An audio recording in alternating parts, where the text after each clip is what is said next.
শীতকালে ডিনারে রুটি পরোটার সাথে এই রেসিপিটা মাস্ট ট্রাই রেসিপি।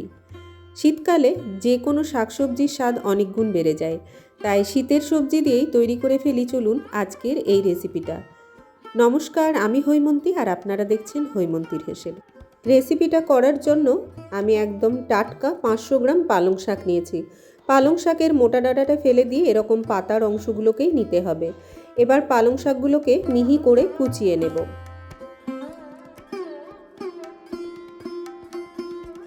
দেখুন ঠিক এরকমভাবে কুচো করে নিতে হবে।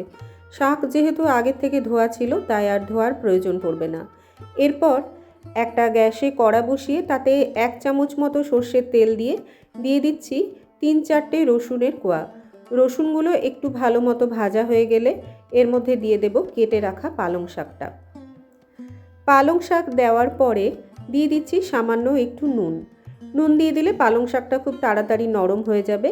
এরপর পালং শাকটাকে গ্যাসের ফ্লেমটা মিডিয়ামে রেখে একটুখানি ভাজা ভাজা করে নিতে হবে। ততক্ষণে চলুন একটা মশলা বানিয়ে নিই। একটা মিক্সিং জারে নিয়ে নিচ্ছি কিছুটা পরিমাণ রোস্টেড চীনাবাদাম।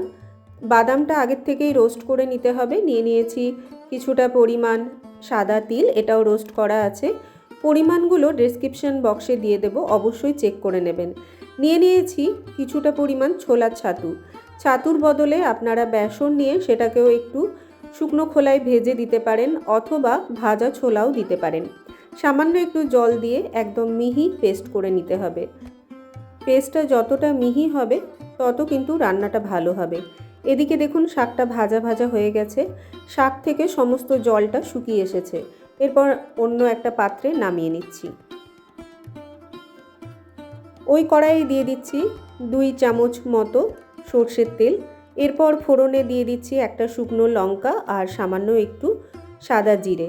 দিয়ে দিচ্ছি বেশ কিছুটা রসুনের কুচি। রসুনটা যখন একটু ভাজা ভাজা হয়ে যাবে তখন এর মধ্যে দিয়ে দেব একটা পেঁয়াজের টুকরো। একটা বড় সাইজের পেঁয়াজের টুকরো এখানে দিয়েছি। পেঁয়াজটাকেও রসুনের সাথে একটু ভালো করে ভেজে নিতে হবে। পেঁয়াজটা ভাজা হয়ে গেলে এর সঙ্গে যোগ করব একটা বড় সাইজের টমেটো কুচি। টমেটোটা যাতে খুব তাড়াতাড়ি নরম হয়ে যায় তার জন্য দিয়ে দিচ্ছি নুনটা একটু বুঝে দিতে হবে, কারণ শাকেও কিন্তু আগে নুন দেওয়া ছিল। টমেটোটা গলে যাওয়া অবধি ঢাকা দিয়ে রান্না করে নেব। টমেটোটা গলে গেলে এর মধ্যে এরপর একে একে মশলাগুলো যোগ করব। দিয়ে দিচ্ছি সামান্য একটু ধনের গুঁড়ো, দিয়ে দিচ্ছি ঝালের জন্য শুকনো লঙ্কার গুঁড়ো আর সামান্য একটু হলুদের গুঁড়ো, আর দিয়ে দিচ্ছি সামান্য একটু আদা বাটা। আপনারা খেয়াল করে দেখেছেন মশলার পরিমাণ কিন্তু খুবই সামান্য একটু জল দিয়ে মশলাটা কষিয়ে নেব ততক্ষণ অবধি যতক্ষণ না মশলা থেকে তেল ছেড়ে আসে।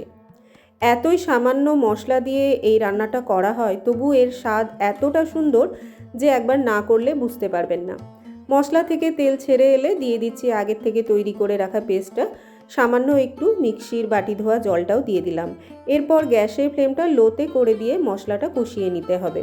ততক্ষণ অবধি কষিয়ে নেব যতক্ষণ না মশলা থেকে তেল ছেড়ে আসে। বন্ধুরা, আজকের এই অনবদ্য রেসিপিটা এই শীতকালে অবশ্যই একবার বাড়িতে ট্রাই করবেন, আর কেমন লাগলো আমাকে কমেন্টের মাধ্যমে জানাতে ভুলবেন না। রেসিপি ভালো লাগলে অবশ্যই একটা লাইক আর শেয়ার করার অনুরোধ করব। দেখুন মশলা থেকে তেল ছেড়ে দিয়েছে। এরপর গ্রেভির জন্য দিয়ে দিচ্ছি গরম জল। জলটা অবশ্যই গরম দেবেন। ঠান্ডা জল দিলে টেম্পারেচারটা কমে যাওয়ার সাথে সাথে টেস্টটাও কিন্তু নষ্ট হয়ে যায়।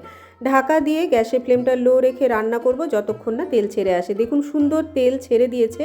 এই পর্যায়ে ভেজে রাখা পালং শাকটা দিয়ে দেব।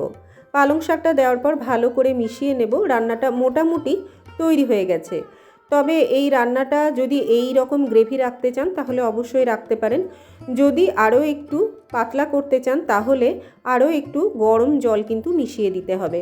আবারও বলছি, কোনোভাবেই কিন্তু ঠান্ডা জল মেশানো যাবে না। মিনিট খানেক মতো রান্না করে নিয়ে স্বাদের ব্যালেন্সের জন্য দিয়ে দিচ্ছি সামান্য একটু চিনি। এটা সম্পূর্ণ অপশনাল, চাইলে বাদ দিতে পারেন। আর যেটা না দিলেই নয় সেটা হচ্ছে বেশ কিছুটা পরিমাণ রোস্টেড কাসুরি মেথি।